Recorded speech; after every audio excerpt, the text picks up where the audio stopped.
សួស្តីលោកគ្រូខ្ញុំសុកហៃតំណាងឲ្យក្រុម4ធ្វើការ demo final project សម្រាប់ full stack development អញ្ចឹង topic ដែលយើងយកមក demo ថ្ងៃនេះគឺទាក់ទងនឹង HR list management system នៅក្នុងហ្នឹងយើងមានធ្វើជា web ធ្វើជា mobile ហើយនឹងជាមួយនឹង back end ដែរអញ្ចឹងក្រុម4ពួកខ្ញុំមាន5នាក់មានបងលីជា project lead មានវិចិត្រថៃគាត់ជា system design ហើយគាត់ជួយទៅលើ back end ខ្ញុំបាទសុកហៃខ្ញុំធ្វើតាក់ទងនឹង architect ហើយនឹង front end មានអមនីគ្រីស្ណាគាត់ជួយ review UX UI ហើយនឹង database design ដែរហើយរាយុទ្ធគាត់ជួយ testing គ្រប់ project ដើម្បី report បាទអញ្ចឹង agenda នៅការ demo final project នេះយើងមាន19ចំណុចនេះយើងមាន introduction problem and solving goal objective target user overall on app feature project phase technology use system architecture ចំណុចទី10 sum screen ដែលយើងនឹង screenshot ដាក់ចូល11យើងមាន UML ហើយ database design និង ERD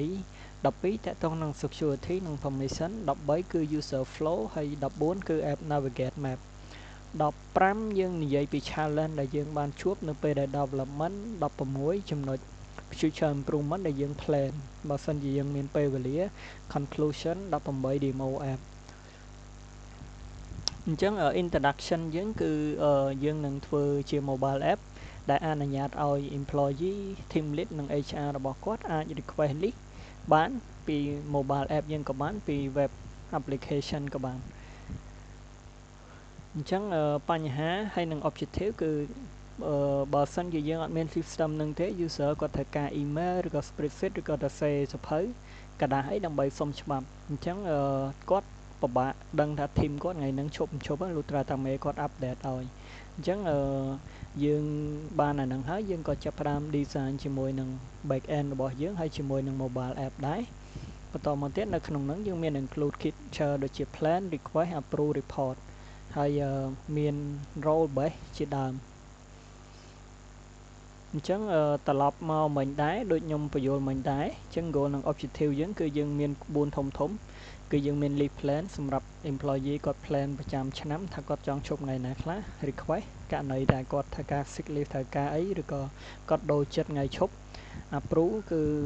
manager នៃ team មួយហ្នឹងគាត់មានសិទ្ធិ approve reject នៅពេល team គាត់ហ្នឹងហើយមាន report ដើម្បីគាត់មើលថាចំនួនអ្នកឈប់ប្រមាណអ្នកខ្លះអញ្ចឹង target user យើងមានចែកជា3ធំទី1 employee ធម្មតាទី2 super user ឬក៏ HR admin ហ្នឹងដែលគាត់មានតួនាទីអាចបង្កើត team assign user list type public holiday និង policy ផ្សេង team owner គាត់មានដូចជា employee ដែរតែគាត់មានតួនាទី approve reject ទៅលើ request team គាត់មួយអញ្ចឹងដូចនឹងមិញដែរគឺយើងនឹងបែងចែកមក app ប៉ុន្តែ3 layout គឺ layout សម្រាប់ administrator ផ្សេង layout team owner ផ្សេង employee ផ្សេងអញ្ចឹង administrator គាត់មានអាច manage user team config policy report ធំដូចគ្នាអញ្ចឹង team owner គាត់អាច approve reject team ដូចគ្នាដែរ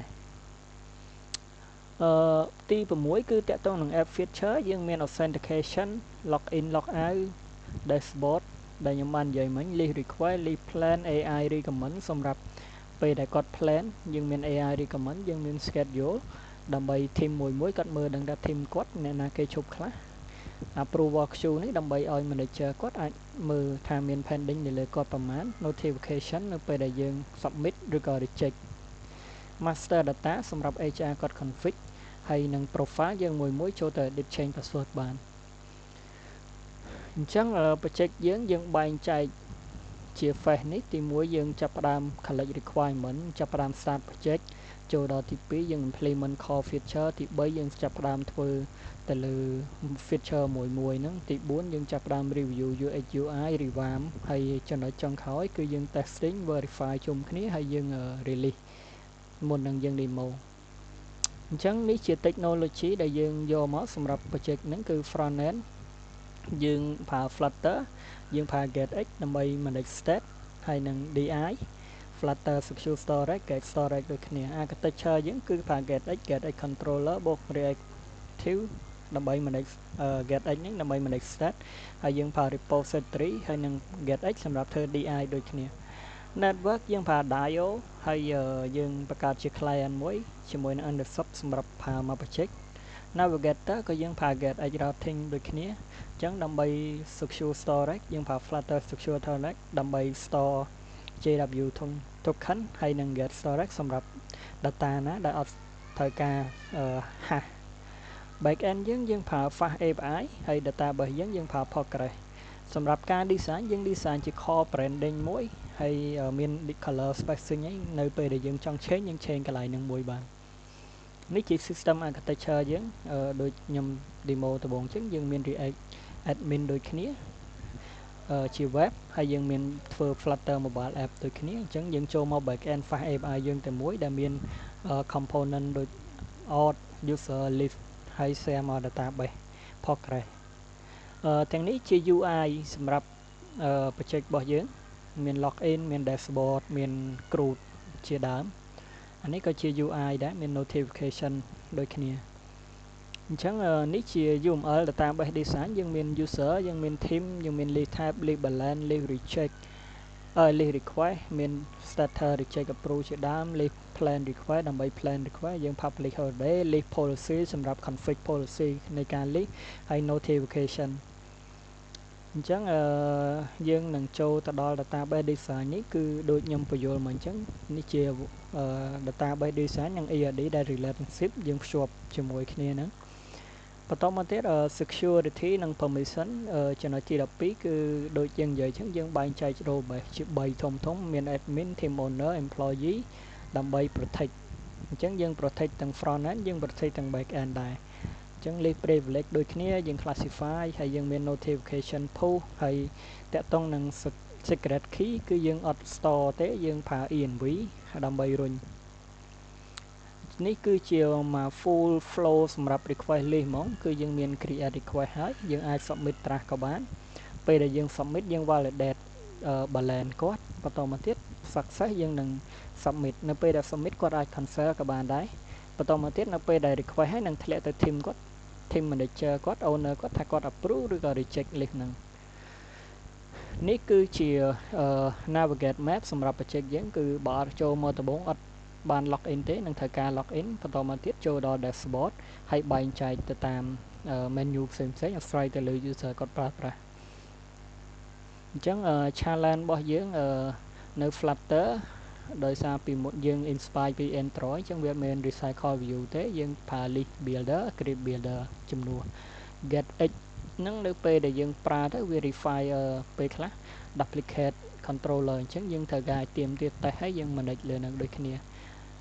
តាក់ទងនឹង transition ក៏ដូចគ្នាដោយសារពេល fade មួយ cappuccino នេះវាទៅ smooth យើងត្រូវការតេស្តដែរមួយទៀតដោយសារតែ back end យើងអត់បាន return ជា team owner ទេយើងត្រូវធ្វើ front end map flag មួយដើម្បីថាជា team owner ដូចគ្នាអញ្ចឹង feature 16តាក់ទងនឹង feature improvement យើងបច្ចុប្បន្នយើងអត់សូវបានខាច់នៅក្នុង local database ច្រើនទេយើង depend ទៅលើ REST ច្រើន notification យើងក៏ real time ដែរបើសិនជាយើងចង់ real time យើងនឹងធ្វើជាមួយ Firebase Cloud Messaging ជាដើមអត់ទាន់ support ភាសាទេដែលយើងអាច switch បានទេ refresh token យើងអត់ទាន់បាន implement ទេដោយសារជា rule size យើង8ថ្ងៃទាមទារឲ្យrelog in ឡើងវិញដោយសារយើងជា HR app ដូច្នេះ test case ក៏យើងអត់ទាន់បាន implement អស់ច្រើនដែរហើយ CI/CD pipeline និង report ផ្សេងទៀតយើងអត់ទាន់បានធ្វើអស់ទេយើងធ្វើបានតែ dashboard report 1 2ទេអូខេអញ្ចឹងជា conclusion ឡើងវិញapp យើងគឺអនុញ្ញាតឲ្យ employee ហើយ team owner គាត់ HR គាត់អាច request list បានជា goal អញ្ចឹងតិចទៀតខ្ញុំនឹងដល់ការ demo app អញ្ចឹងយើងនឹង demo តាក់ទងនឹង login super admin បន្តមកទៀតជា employee ហើយនឹងmanager ដើម្បីធ្វើមក full process សម្រាប់ logo គឺយើងមានback end front end កន្លែងនេះ front end យើងធ្វើ React back end យើងគឺយើងធ្វើលើ Fast API អញ្ចឹងនៅក្នុង Fast API យើងមាន main មួយដែលចូលមកគឺយើង include router ទាំងអស់នៅហ្នឹងបន្ទាប់មកទៀត នៅចូលមកដល់យើងធ្វើជា concept route ហើយយើងមាន service ហើយយើងមាន view model ដូចគ្នាហ្នឹងសម្រាប់ back end យើងគឺយើងទៅសេបែបហ្នឹងអញ្ចឹងបន្ទាប់ពីចប់ back end ខ្ញុំត្រឡប់មកលើ front end Flutter យើងវិញដូចគ្នា Flutter គឺយើងទៅសេដូចគ្នាដែរអញ្ចឹងចូលមកដំបូងយើងមាន main មួយកន្លែងហ្នឹងគឺជាក្តោប project របស់យើងទាំងអស់បន្តមកទៀតយើងរៀបជា app នេះគឺកន្លែងដែលយើងបាញខុបgetX របស់យើងទាំងអស់ដើម្បីយើង register DI dependency នៅក្នុងហ្នឹងទាំងអស់អញ្ចឹងយើងមាន all repository អីនេះជាដើមយើង store នៅកន្លែងហ្នឹងរួមមួយយើងពេលដែល start ដំបូងយើងបាញនៅកន្លែង route នេះគឺយើង define route នៃ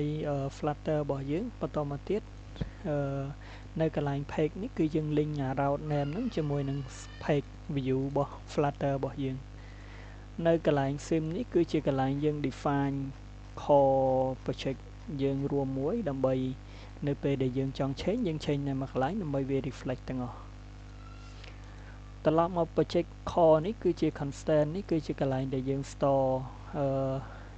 env key ចេញពី env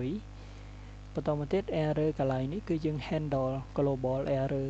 ពេលដែល back end error API exception អីចឹងយើងនឹងខាច់កន្លែងនេះតាម do exception នេះអញ្ចឹងត្រឡប់មកកន្លែង network វិញគឺជាកន្លែងដែលយើងប្រើ dio call ទៅ back end យើងអញ្ចឹងកន្លែងយើងនេះគឺយើងមាន intercept ដូចកន្លែងនេះបើអត់មាន token យើង add bearer token អីហ្នឹងអញ្ចឹងជាកន្លែង global មួយបន្តមកទៀត storage កន្លែងនេះគឺ secure storage នេះគឺកន្លែងដែលយើង write ចូលដើម្បីយើង store access token នៅពេលដែលយើងបានពី back end អញ្ចឹងពពួក core feature គឺយើងទៅសេនៅកន្លែងហ្នឹង data កន្លែងនេះគឺជា MVP ហ្នឹងគឺយើងមាន define model ដែលយើងថានឹង return ពី back end ប្រព័ន្ធឡើងនេះគឺយើង define កន្លែងនេះអញ្ចឹងយើងមាន audit យើងមាន list balance model តាម feature យើងមួយគឺយើង store នៅកន្លែងហ្នឹងបន្តមកទៀត repository នេះគឺជាកន្លែងដែលយើង wrap dio http request ទៅហើយនឹង model ដើម្បីធ្វើ response payload ហ្នឹងអញ្ចឹង repository គឺវាក្តោបអាហ្នឹងទាំងអស់យើងទៅសេកន្លែងហ្នឹងបន្តមកទៀតយើងមាន feature នេះជា UI អញ្ចឹងខ្ញុំនឹងលើកឧទាហរណ៍យើងនឹង define តាមមួយដូច list request ចេះយើងមាន view detail view form ដូចគ្នាកន្លែងនេះអញ្ចឹងកន្លែង view នេះគឺយើងបង្ហាញយើងទៅសេតាបង្ហាញ render UI ទេយើងនឹងទុក business logic ទៅឲ្យ controller យើងអញ្ចឹងនៅក្នុង controller កន្លែងនេះយើងពេលដែលយើងចូលមកគឺយើងមិន state ហើយយើងនឹងរុញ getX នេះជាមួយនឹង controller នេះដើម្បីឲ្យគាត់ជាអ្នក handle business logic អញ្ចឹង view ទុកតែ render UI ទេដោយសារយើងប្រើ MVVP អញ្ចឹងកន្លែង controller នេះគាត់នឹង manage state ដូច loading is more ជាដើមបន្តមកទៀតនៅពេលដែលគាត់ត្រូវការហៅទៅ API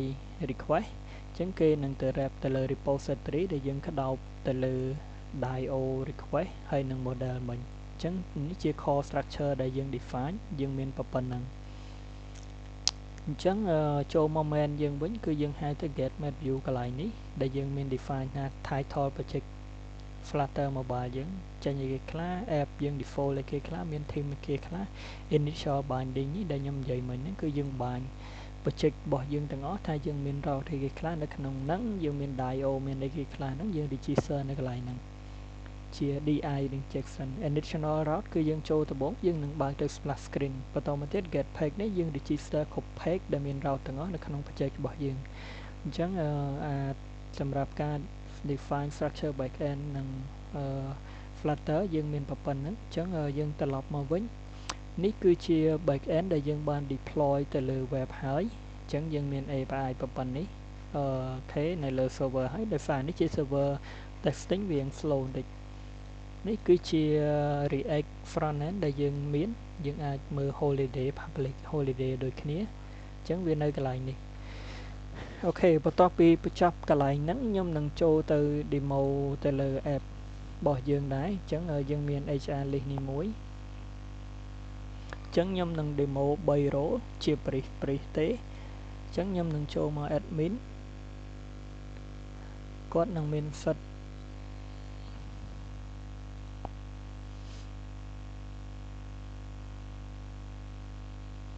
ដោយសារ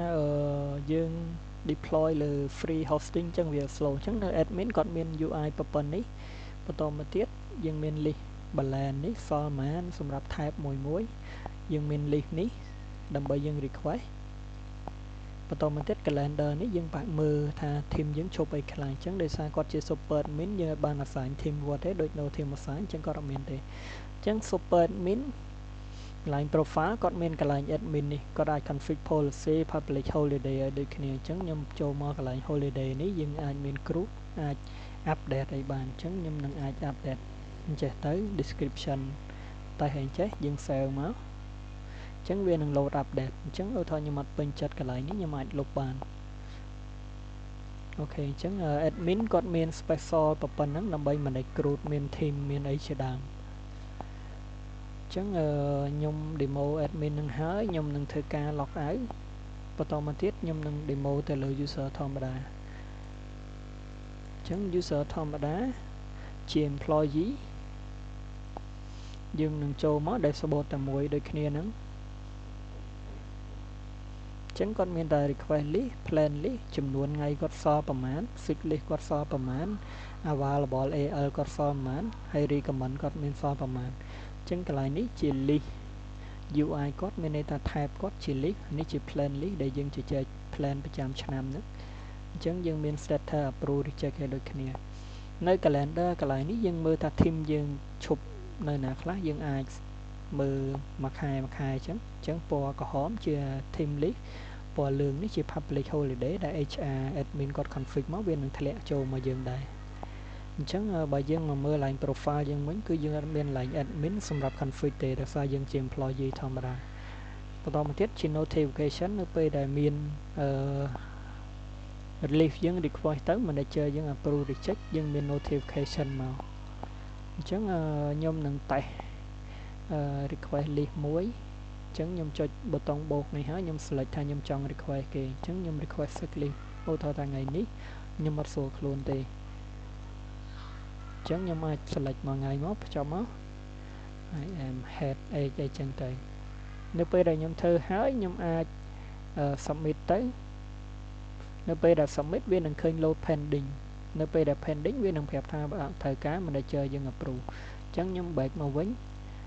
អញ្ចឹងនៅពេលដែលខ្ញុំចូលទៅ list វិញយើងនឹងឃើញsick list នេះត្រូវការ manager យើង approve កន្លែងនេះយើងឲ្យបាន sort ពី backend យើងចាំ backend ដល់ពេល backend គេ sort ID មុនវាឃើញនៅក្រោមអញ្ចឹងចប់ប៉ុណ្ណឹងខ្ញុំនឹងចូលទៅកាន់ manager ពងលីហើយបន្តមកទៀតយើងចូលទៅ login ជា manager នៃ team យើង